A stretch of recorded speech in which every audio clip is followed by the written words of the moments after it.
Zoti refuzon luftën. Papa feja nuk mund të përdoret për të justifikuar konfliktet e armatosura.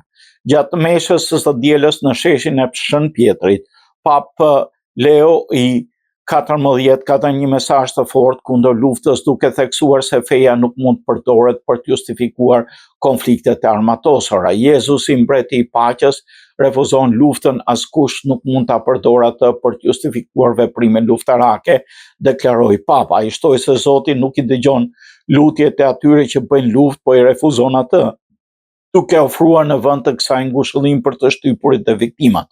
Deklarata e tij vjen në një moment të tensioneve të larta globale, ndërsa konflikti mes Shtetit Bashkuar dhe Izraelit kundër Iranit ka hyrë në javën e 5 dhe Rusia vijon fushatën ushtarake në Ukrainë.